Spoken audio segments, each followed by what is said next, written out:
Hello and a very warm welcome to the France 24 interview. Today we're going to be talking about Iran and the recent spike in tensions surrounding its controversial nuclear program. The United States have recently imposed a new round of financial sanctions on Tehran. Europe is poised to follow suit. Iran, meanwhile, has threatened to block the Strait of Hormuz in order to retaliate against further sanctions. Well, in recent years, talk of war has increased, but our guest today says that there isn't just an option on the table between a nuclear Iran or war to prevent that from happening. He says there's a third option, and that's what we're going to be discussing with him today. Stephen Cull is director of the program on international policy attitudes at the University of Maryland. He's worked a lot on this particular issue. Stephen joins us now from Washington. Stephen, thanks for being with us. Now, you recently wrote an article in which you were explaining that Western countries and Israel, for instance, does not have to choose between Iran acquiring the nuclear weapon and between declaring war on Iran to prevent that from happening. There's a third option. So what is that? Well, for some time now, there's been talk about having a Middle East nuclear weapons-free zone. And leaders of Arab countries and Iranian leaders have called for this. And there's always been an assumption that Israel would not in any way even conceive of participating in such an effort, though they have said that they would consider doing so if there was peace. So what we did was we polled the Israeli people, the Israeli Jews specifically, and asked them how they feel about such a possibility. And we found that 65% said that they think it will be better for Iran and Israel for neither to have a nuclear weapon than for both to have a nuclear weapon. And 90% think that it will happen, that Iran is on its way to acquiring a nuclear weapon. So this idea really comes into play now. 64% say they support the idea of a Middle East nuclear weapons-free zone. Moving in that direction, not all of a sudden, first, of course, we would need to establish some kind of inspection process, an international inspection process, but Israelis say they support taking that step. All right, Stephen, let me backtrack for a second. You're saying that the vast majority of Israelis believe that Iran will eventually acquire the nuclear weapon. That's right.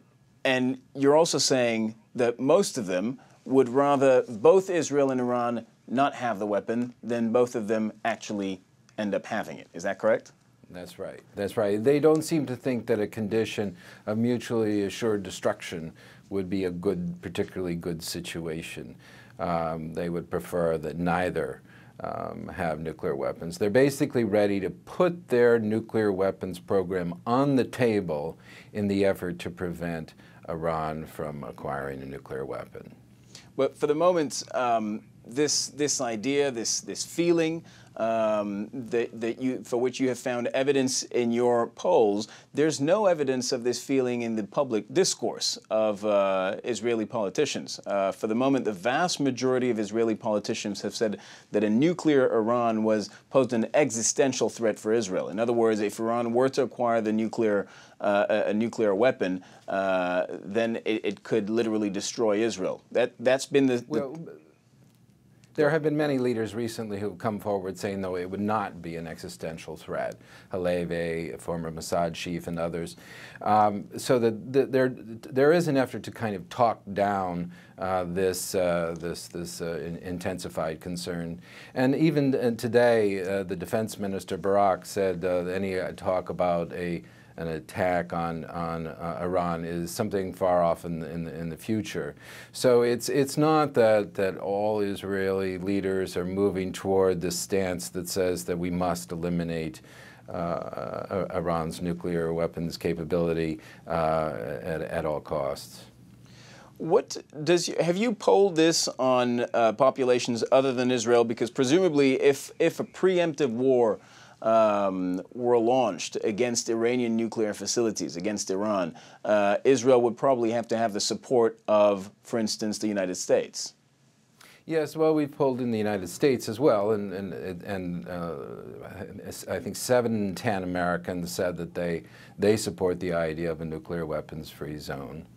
We've also polled in Iran, and 7 in 10 say that they support the idea as well. Are you saying the majority of the public opinion in Iran does not want Tehran to acquire a nuclear weapon? They would, yes, they support the idea, they do support the idea of enriching uranium. They're very strong on that. But they say very clearly that that they're not attempting to acquire a nuclear weapon, and they would endorse the idea of a nuclear weapons-free zone, particularly if it included Israel. Even if it doesn't include Israel, they say that that is not their intention right now, or that's what the Iranian people say, as well as the leaders. But certainly, what we really need is to create an international inspection system that's much more intrusive, and Iranians have not accepted that. The question is, would they accept that in the context of a regime that included Israel having such an inspection system as well? And I think the indications are very strong that they would. This would be, they would see this as really something of a coup to have brought Israel's nuclear weapons into the picture. I mean, even just starting the conversation about Israel's nuclear weapons and talking about setting up an international inspection system. We're not seeing that this is going to be something that's going to happen all at once. But Stephen, for the moment, of course, Israel officially does not have a nuclear weapon. Well, yes, they have this condition of nuclear ambiguity, as they say. They don't deny that they have a nuclear weapon, but it's obviously very well understood throughout the region that this is the case. And there's increasing talk about whether this is really can continue to be a viable option to take this stance of ambiguity. But do you see any indication in the region, on the level of regional or international diplomacy, that there are any major actors who are truly willing to move towards a nuclear-free Middle East?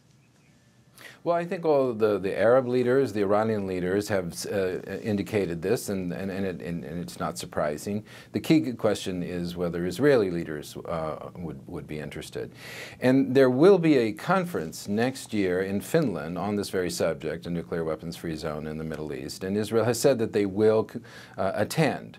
Also, the United States has, under the Obama administration, has taken a clear stance that they favor such an outcome. They've also made it clear that they're not going to put pressure on Israel until there is some kind of peace that Israel's confident in. They're not going to press Israel, but they have also made it clear that this is a goal. And in that subtle way, they have put a very gentle pressure in that direction. Well, Stephen, that was going to be my next question. What are the incentives for Israel to accept that kind of deal? Well, I think the key incentive is that it may be the only way to get Iran to forego the option of nuclear weapons other than a military strike. And a military strike is very costly. There would almost certainly be retaliation against Israel. And in the long run, Iran would probably build a nuclear weapon anyhow. They've already started to move their program underground to protect it from a military strike. So there really aren't a lot of options on the table if Israel is really determined to prevent Iran from acquiring a nuclear weapon. Have you polled any other countries on this particular issue? The European Union, for instance, has been very active in terms of diplomacy, in terms of sanctions, in trying to halt Iran's nuclear progress. Have you polled in the European Union? There is a substantial support in Europe to try to prevent Iran from acquiring a nuclear weapon. There's much concern about that possibility. There's a serious concern that it would lead to an arms race in the region. There's serious concern that Iran could use the nuclear weapon. So you definitely have European publics in support of the EU position, putting pressure on Iran to stop its enrichment program, or at least to allow enrichment, but for there to be intrusive inspections to ensure that enrichment is staying at the low level that would be necessary for nuclear energy, but not the higher levels of enrichment that would be necessary for weaponization. Stephen, it's your job to look, dissect, analyze public opinion, and during this interview, you've essentially been telling us that citizens in Israel, in Iran, in the United States, in Europe, all seem to be favorable to a nuclear-free zone. So what would it take for the opinion of all those, the majority opinion, according to you, of those populations to translate into effect? That's a good question. I mean, I think there would probably need to be some pressure in the Israeli public in that direction. That has not been something that people have organized around. But as fear about the possibility of Iranian nuclear weapon grows, we might see something like that happen. We might see some kind of pressure moving in that direction. And with the upcoming conference in Finland, that may be a context where it really comes to bear. But the key driver, the key incentive, again, comes back to the potential of Iran's acquiring a nuclear weapon, which many are very concerned about.